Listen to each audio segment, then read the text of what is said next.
Good day, friends. It is the 25th of February today. Feeling better. Still not fully recovered, but working on it. So, German elections. Let's talk a little bit about Germany, Europe in general, and where we're all heading to. So, catastrophic loss, even though it's called a win for the CDU. This is their second worst showing since they were created post-World War II. SPD is even worse. This is their worst showing since, I think, the 1880s when they were created. So in over 140 years. True, I mean, they weren't exactly around during Hitler's reign because opposition parties weren't allowed. Oh, just like in Ukraine. Which interestingly enough, is something that Germany very much wants to copy, the Ukrainization of Europe. But it's a loss for them, even though it's a win. Why I don't... Well, first of all, let's begin with this. I'm a monarchist. Always have been, except for a few years that Uncle Sam brainwashed me into not being a monarchist. I'm a constitutional monarchist. I do believe in a elected parliament that's separate from the monarch. But I do believe a monarch as a head of state, as an active head of state, not a figurehead, is a hereditary title. And before you go, oh, but what if you get a bad monarch, you know, somebody who's inept?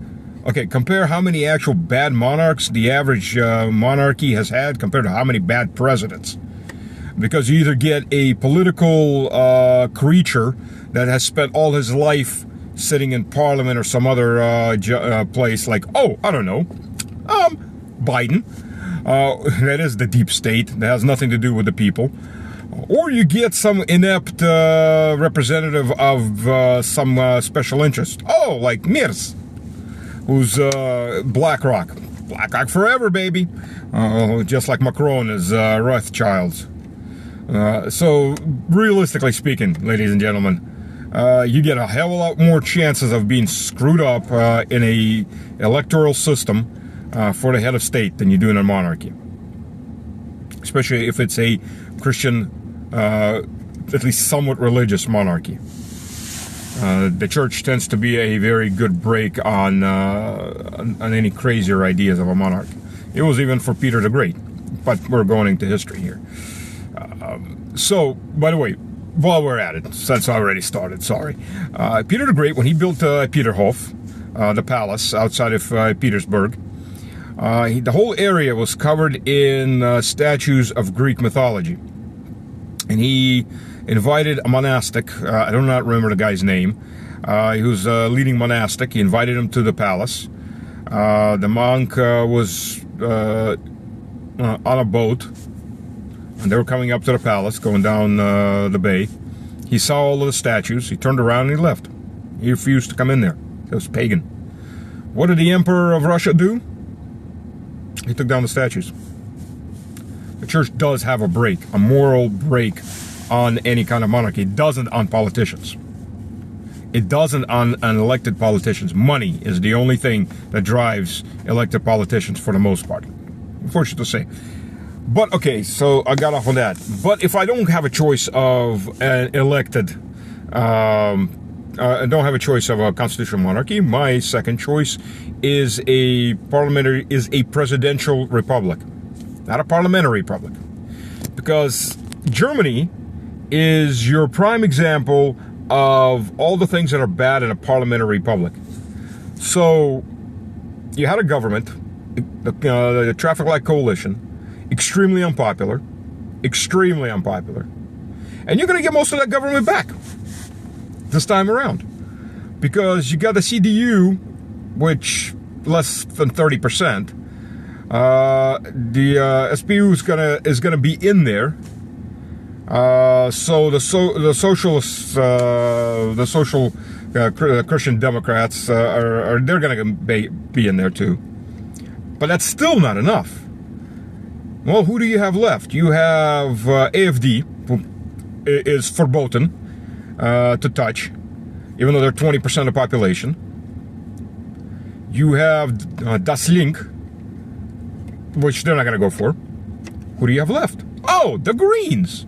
So basically, all the scum and drudgery of the previous government is going to come right back, except this time it's going to have an even bigger fool at the head of it called Mirs. This is the guy that said.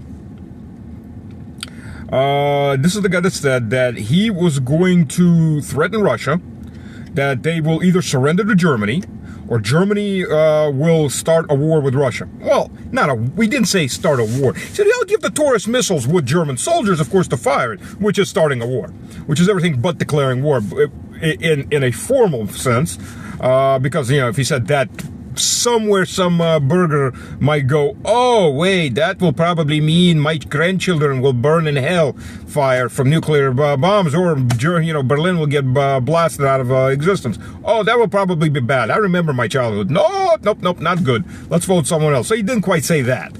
You see, the problem with Germans in general, except for the youth, I'll get to that point in a minute, the Germans tend to stick to whatever Führer is leading them till he's out or dead. And they tend to never change. They're absolute creatures of habit. Absolute creatures of habit. To get a midlife or older German to change his vote, even when it kills him, it's destroying his economy. It's destroying his life. It's destroying his children's life. But damn it, we've always voted CDU, or we've always voted the Social. And that's what we're going to do. We're always going to vote that party.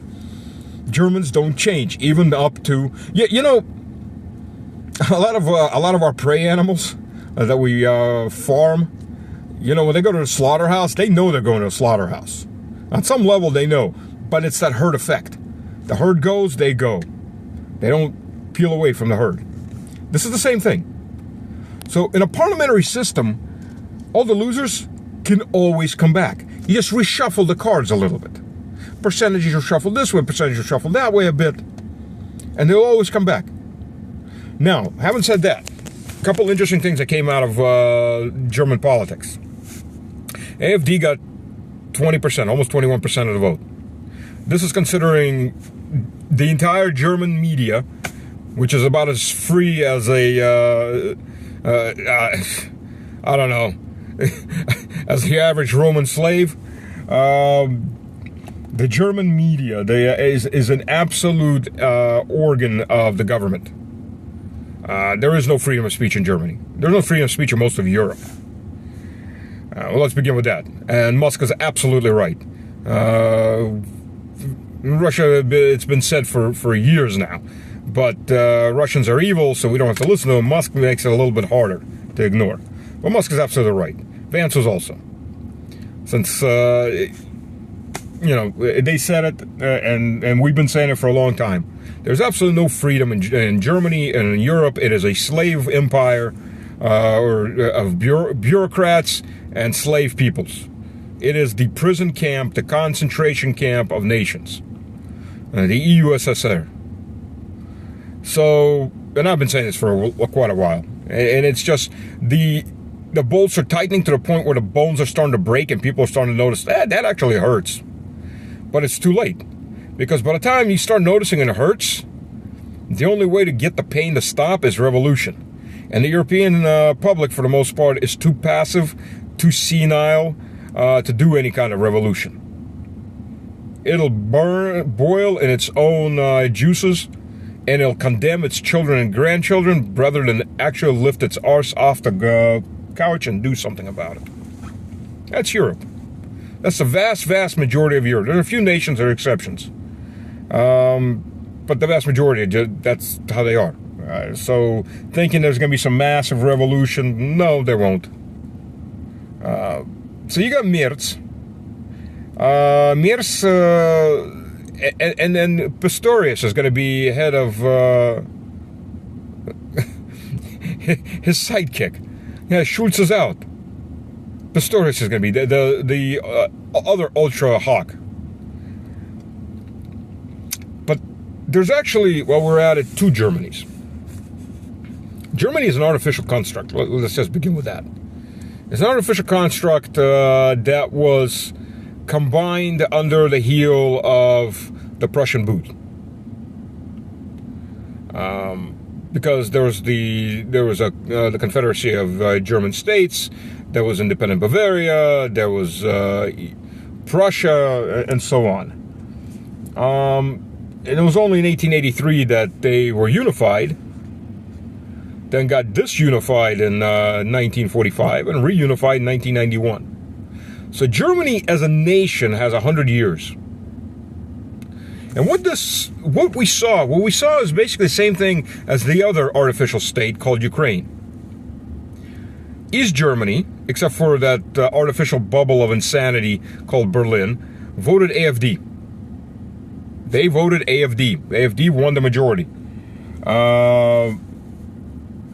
The other parties, AfD didn't win the majority anywhere in Western Germany, the other 2/3.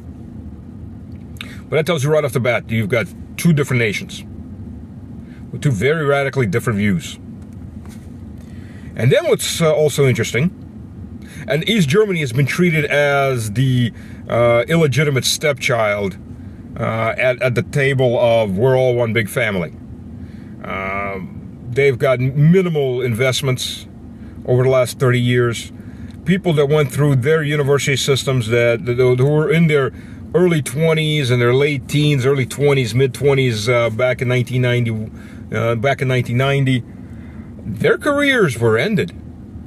It's a rare bird from East Germany that made it anywhere in Germany, in the unified Germany, into upper management, into politics, and so on. They've been treated with extreme prejudice, and they know this, and they're angry.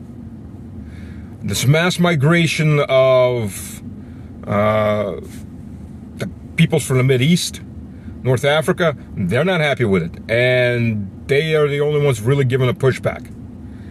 The other interesting thing from this election was the split in the age groups, particularly the 18 to 24 group, the ones that are going to be expected to do most of the dying very soon by people like Merz.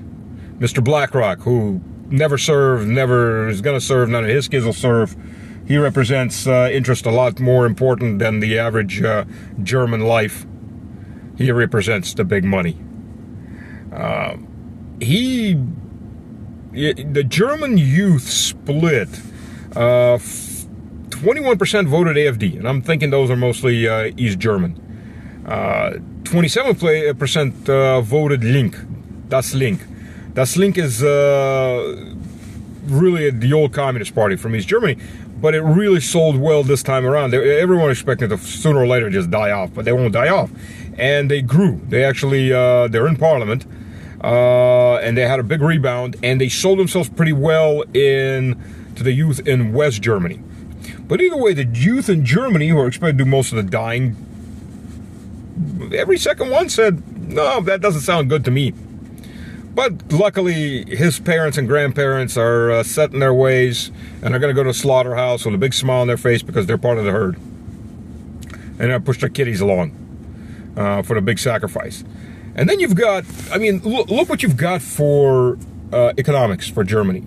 Same old, same old. Merz is big money.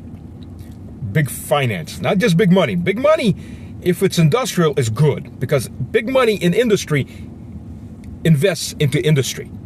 And he expects a payout in 5, 10, 20, 30 years. And it invests big. That's how industry works. Industrialists work. They don't expect money fast.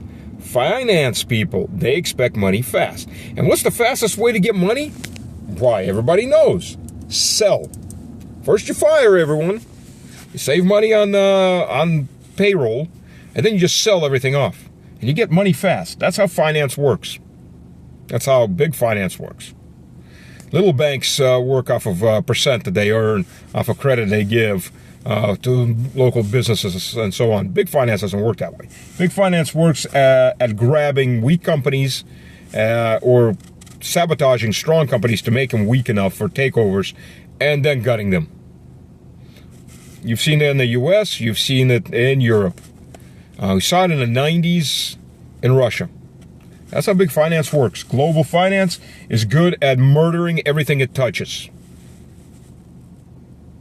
It doesn't look long distance. It looks next quarter. Quarterly bonuses and things like that. So you put a finance guy, the worst of all kinds of finance. I don't know who's worse, BlackRock, Rothschild, or yeah, I don't know which one of those two is worse. And they're all more than likely they're all related. At least a lot of the ownership is related. I wouldn't be too surprised.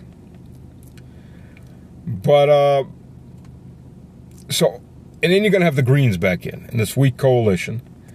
So for anybody who's thinking the German industry, except for the military industry, the military companies had seen 40% growth. You see, when you're getting ready to go to war, you don't want your population exactly too well fed. You want them desperate enough that the only industries that are hiring are the ones producing the guns and the ones using the guns. That's what Finland is right now. Luckily for the average male Finn, there's still companies, military companies, and there's the army that's hiring. And for those that are coming up in that age, who haven't gotten a job yet, luckily for them, if there's a big war, they'll be finding new jobs real quick because, you know, the others are going to be getting killed off or invalided. See, it all works out. And that's what's going to happen for Germany. So we're looking at the three, I don't know what to call them, the three witches.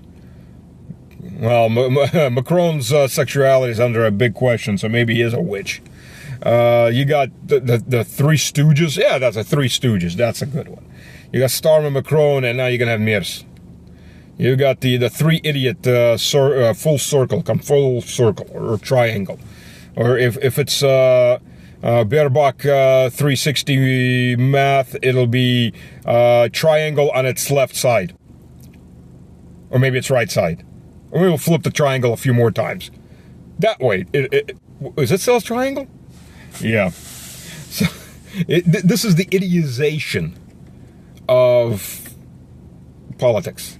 And honestly speaking, any parliamentary system or any system that relies on money for elections, it's not going to bring up the best people. That's a theory in the U.S. that they taught me in poli-sci, that, you know, oh, when you have elections, all the best people will rise to the top. Bullshit.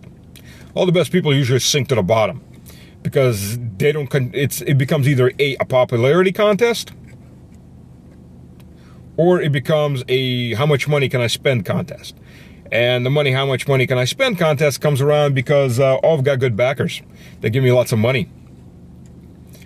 But, you know, they don't do it for free. So that's what you get. That's what you get. The system that you get.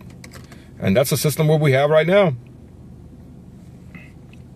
So what do you expect? Well, what do you honestly expect? I expect, personally, things to get much worse in Germany. Much worse between Germany and Russia. And maybe up to and including war.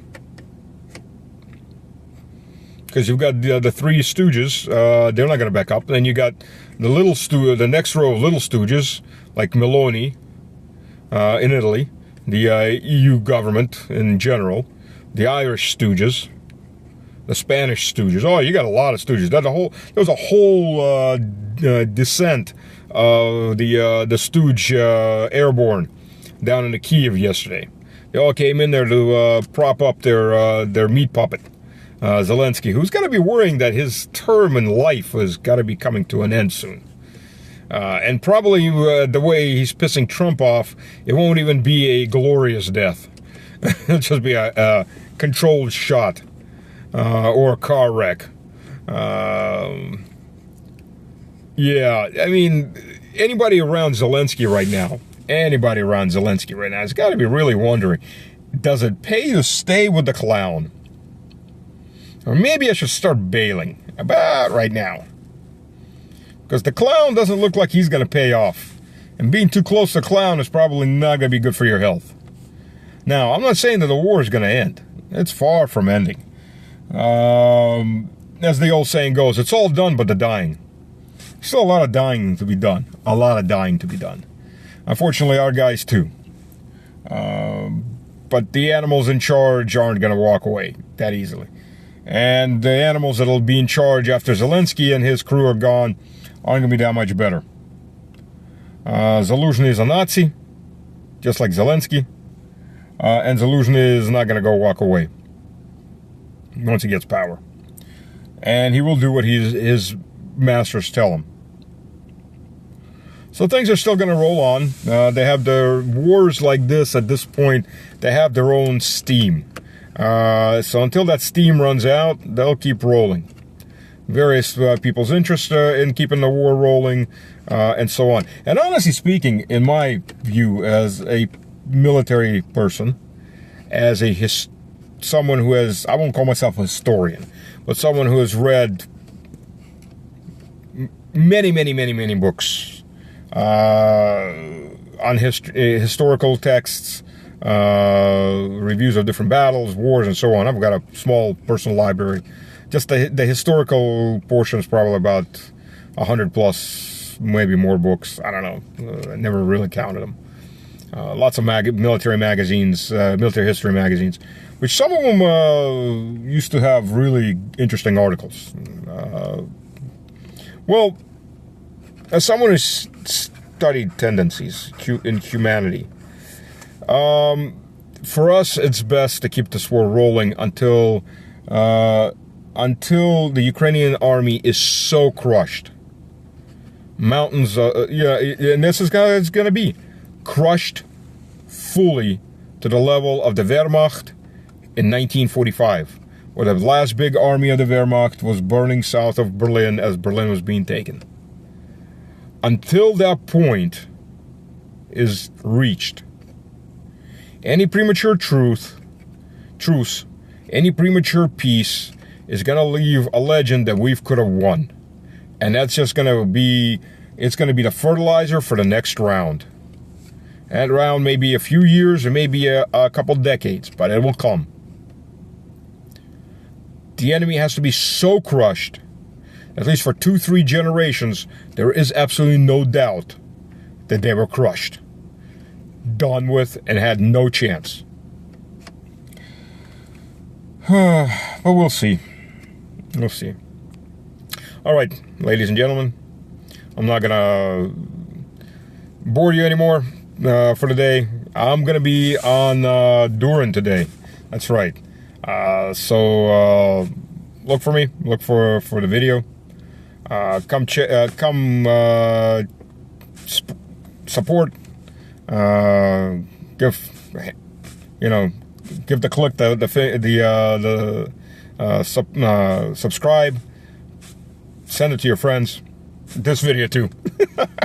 Come on, let's get membership up. I mean, I know I'm being shadow banned. It's ridiculous. You wind up between 300 and 500 views on the average video, and people they keep writing, they don't see it. So the best way when you're being shadow banned is to forward the videos, forward it to other people. That's about the only way to do it. All right. Have a good day. See you on the Durin. Cheers. God bless.